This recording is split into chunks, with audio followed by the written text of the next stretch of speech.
రామానాయుడు గారితో యాక్చువల్గా మేము ఫిలిం ఫీల్డ్ 75లో మేము థియేటర్ కట్టినప్పటి నుంచి ఎంతో అంటే కొంత పరిచయం ఉంది. తర్వాత 90స్లో కొద్దిగా ఎక్కువ పరిచయం అయింది. ఎందుకంటే నేను సిటీలో థియేటర్లు డిస్ట్రిబ్యూషన్ నెట్వర్క్ వారికి ఉండే, నా దగ్గర థియేటర్ కంట్రోల్ చేసేవాడిని. అప్పటి నుంచి వారి పరిచయం ఉంది. వారు గొప్ప వ్యక్తి. వారి రెండు లక్షణాలు నాకు చాలా విపరీతంగా ఆకర్షించినవి. ఏంటంటే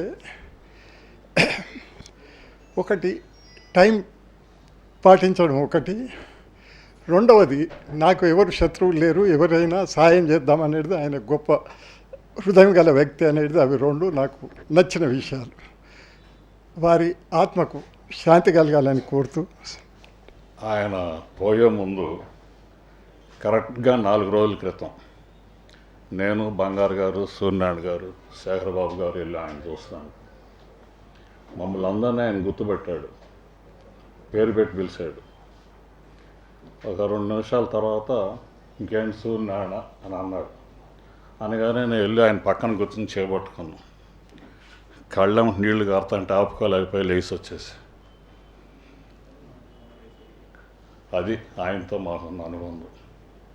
దాదాపుగా 40 సంవత్సరాల నుంచి సారథి స్టూడియో దగ్గర నుంచి మాకు చాలా రకాలుగా ఆయనతో అనుబంధం ఉంది.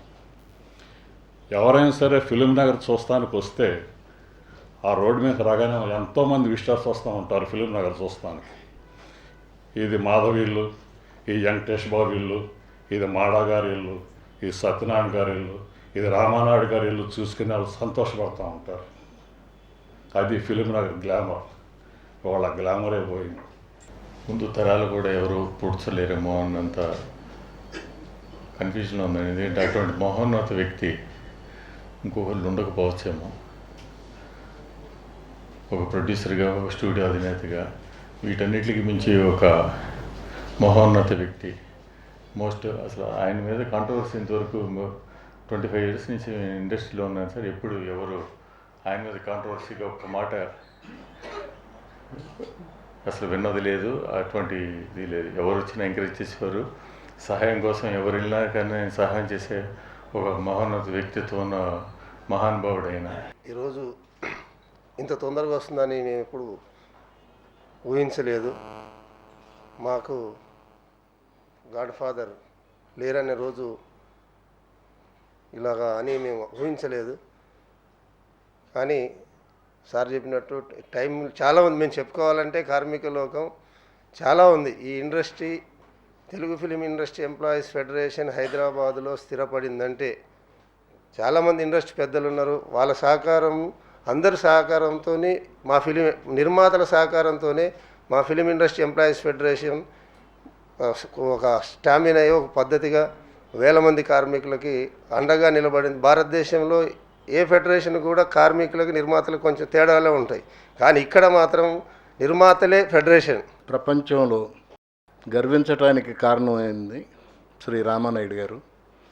వారు నిర్మించడం చిత్రాలు ఒకటే కాకుండా ప్రపంచంలో డిసిప్లైన్ అనేది ఎస్పెషల్లీ సినిమా నిర్మాతలకి, సినిమాలో ఉన్న కార్మికులకు కానీ, నటీనటులకి అందరికీ ఎంత డిసిప్లైన్ ఉండాలనేది ప్రతిసారి వారు చెప్తూ ఉండేవారు. వారి సమయ పాలన అన్నిటికంటే ముఖ్యమైనది. 6 గంటలకి ఏదైనా ప్రోగ్రాం ఉందంటే 5:55 నిమిషాలకి ఆయన రావటం. ఏమిటయా ఇంకా ఎవరు టైం మెయింటైన్ చేయకపోతే ఎలా? ఈ కాలాన్ని మనం ఈరోజు దుర్వినియోగపరిస్తే ఫ్యూచర్లో మనం ఎన్ని రకాల దెబ్బలు తింటామో మీరు ఆలోచించండి అని ఏ క్షణమైనా సరే క్షణం గుర్తు చేస్తూ అహర్నిశలో సినిమాయే ఊపిరి, సినిమాయే జీవితం, సినిమాయే ఆయన రక్తంగా జీవించి మనకు ముందు తరాలందరికీ మార్గదర్శిగా ఉండి మనందరికీ ఒక హెచ్చరిక ఇస్తూ ఆయన అనంతలోకాల్లో కలిసిపోయిన ఎప్పుడూ అదే స్ఫూర్తిని మనం నిలపడమే ఆయనకి నిజంగా మనం ఇచ్చే నివాళి. ఈ రోజున మనం అందరం రామానాయుడు గారు మనతో లేరిక, వారికి సంతాప సభ. రామానాయుడు గారికి మాకు చాలా సంవత్సరాలుగా కనెక్షన్ సినిమా మేకింగ్లో. ఎస్పెషల్లీ ఆయన హిందీ సినిమాలు మొదలెట్టిన తర్వాత నేను వారికి చాలా దగ్గరగా మూవ్ అవటం జరిగింది.